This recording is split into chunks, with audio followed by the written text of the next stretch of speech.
missing child alert out of Texas, and we're going to be discussing why Amber Alerts aren't issued for all children, and we're going to talk about the Sarah Burton case that's coming out on Monday. 10 seconds.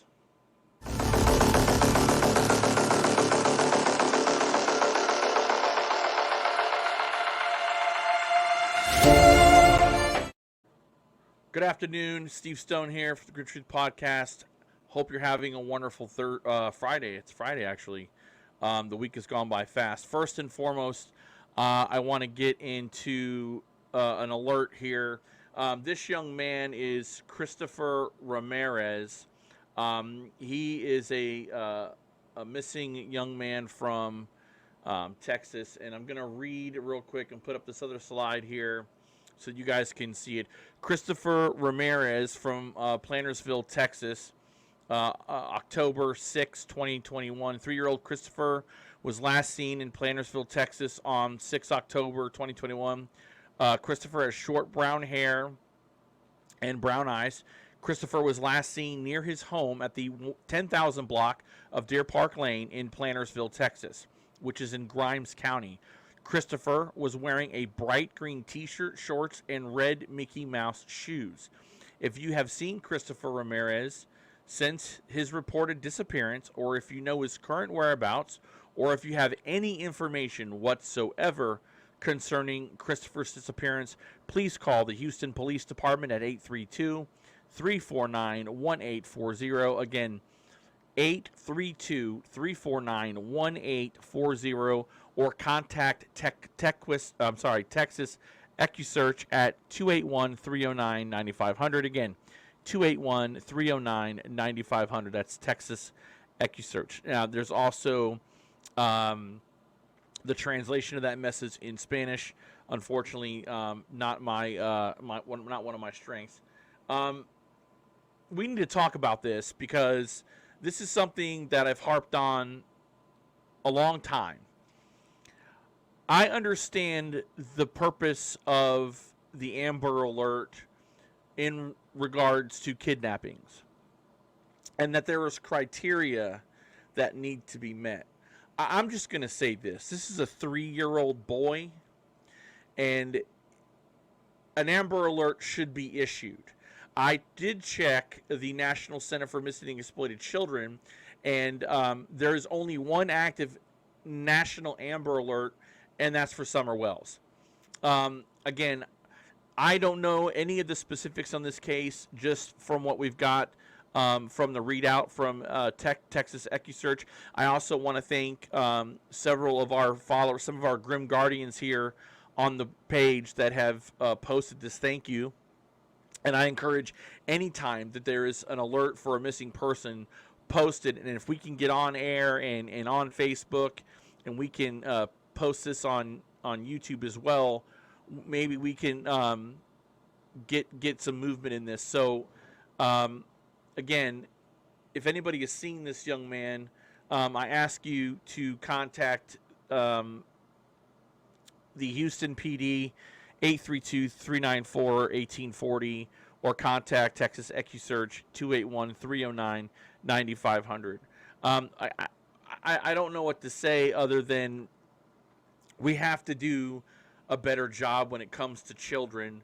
They are the most vulnerable, one of the most vulnerable demographics of the missing, outside of mentally ill people or people that need medication for whatever reason. He's a 3-year-old kid, and he's a baby, and prayers for their families.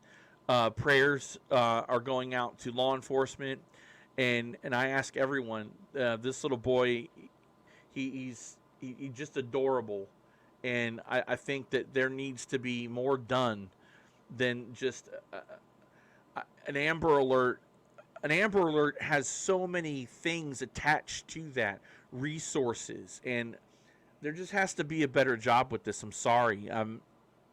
I think that if you know, I can only do so much just by putting it out there on the page and putting it out there on YouTube, but this little guy, he needs to be found. And I think all resources should go to finding this young man. And again, it goes back to, and I don't know what they're doing in relating to this, and we're going to look into this later on today. I want to find out exactly what's going on. I'm going to be contacting Houston PD today and finding out what else is going to be done. But in the meantime, I just want to see the disparity between missing persons cases and a 3-year-old child. I mean, there should be helicopters, drones, dogs. They should be pulling out all stops to bring this child home. And again, I don't know what's being done yet.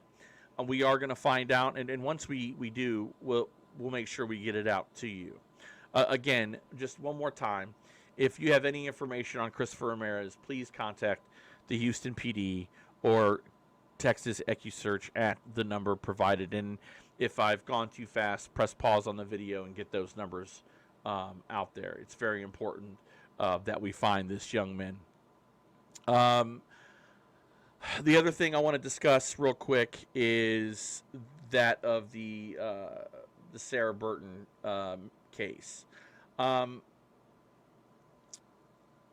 want people to understand when I go into to do a missing persons case, I have to take the information that's provided. I can only go with the information that I'm given. I never would I disparage someone who has worked on a case. I know the physical toll it can take on people. Trust me. I just took, I had to take a break because of something similar.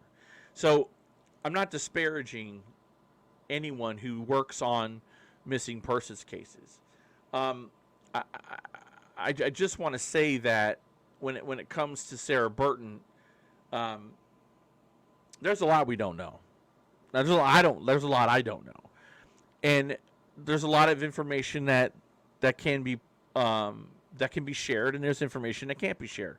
I am not a novice to this. I know it, but apparently feathers have been ruffled regarding this case. Look, at the end of the day, it's about Sarah. It's not about Steve Stone. It's not about anybody that's been involved in her case. It's just about Sarah. And I want to make it perfectly clear. There is a lot of drama that has a tendency to work its way into missing persons cases. And quite frankly, sometimes it just can't be avoided. People don't see eye to eye on how to work a case.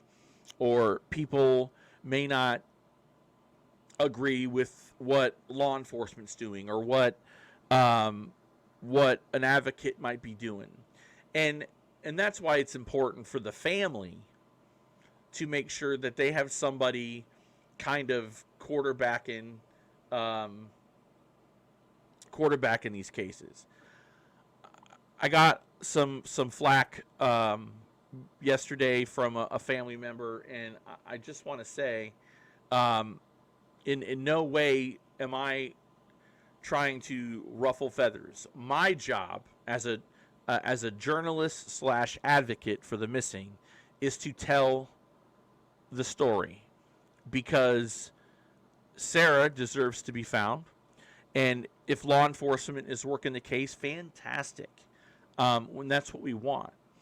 There are things that I don't need to know, and again, trust me, I know this all too well with a case that a lot of people know that I've been heavily involved in, and I don't need to know everything. With that being said, it is not my intention to denigrate or belittle someone for doing something that is helping. By the same token, it is also my belief the more people know about Sarah, the type of person she was, the things that were going on in her life, we personalize these stories. Because if you take a look at Sarah's case, and I hate to say this, and you look at Gabby Patino's case, do you see what I'm saying? That's why when I talked about it on the Gabby effect, when they said missing white woman syndrome, Gabby's Caucasian, and Gabby's Caucasian, and Sarah's Caucasian, but there's not a lot of media on Sarah's case, and there needs to be an outpouring, and there needs to be equality all across the board on these cases. So, to anyone out there that felt that I was denigrating anything that anybody was doing, that's not the case. I am going to tell her story regardless, because it's a story that needs to be told, and I'm getting the information where I get the information. I have reached out to people, and if they want to discuss Sarah's case with me on the record, off the record, then I want to do that. I ask anybody that's ever, the 32 plus families that I've helped since starting this podcast, I talk to everybody involved, or try to. And there are times that doesn't happen, and it is unfortunate. But my job is to tell the stories in a sympathetic, dignified, compassionate way, so that the perceptions of some of these missing persons cases can change, and they can all be treated like the Gabby Petito case. That's my goal. That's my dream. And that's why I do what I do. So Monday on the Grim Truth Podcast YouTube channel, we will have episode 23. It will be the case of Sarah Burton. And again, I have plenty of time until Monday. If anybody else would like to discuss her case, I'm willing to hear everything. And again, I only want to hear what if there's operational security matters, OPSEC stuff that needs to be, we don't need to discuss that. I get that. Trust me, I get that. There are things that I know about cases that I don't go on the record to you guys with, because protecting the integrity of an investigation is paramount when it comes to missing persons cases, and I know that. So this is something that's not novel to me. I'm very aware of how it works. So I just wanted to touch on that. If anybody has taken offense to my position on things, these are my feelings. I'm passionate about the missing. Anyone that knows me and has worked with me knows that I'm passionate about finding the truth and being a voice for those who can't speak. And I'm not going to apologize for doing that, but I will apologize if people took offense to some things I said, or they assumed something that wasn't the case. And I'm going on the record and apologizing for that. Either way, I'm going to continue being a voice for the voiceless in search of the truth, and making sure that the missing matter, not just to me, but to all of you and to everybody out there, from law enforcement to families to victims. And we have to make a difference. Again, one more time, if anybody has any information on this little boy, he needs to be returned to his family, and prayers are with him and his family and with law enforcement. Please make sure you contact the numbers provided for the Houston PD and Texas EcuSearch to find this young man. Might make a couple of videos over the weekend. If not, you will see me on Monday. Please, if you haven't done so, subscribe to the Grim Truth Podcast YouTube channel. We are having a merchandise giveaway. We are giving away a Grim Truth Podcast hat to new subscribers. If you have subscribed to the channel, message me, #subscribe. You will enter to win a hat, and I look forward to picking a winner on Monday after the podcast. Again, so please subscribe to the Grim Truth Podcast YouTube channel. We'd love to hit 700 subscribers before the end of the month, and my ultimate goal is 1,000 subscribers by the end of the year. The podcast is now exclusively on the Grim Truth Podcast YouTube channel, and we're happy that that's the direction we're going. Thank you so much for watching. God bless, and we will see you later.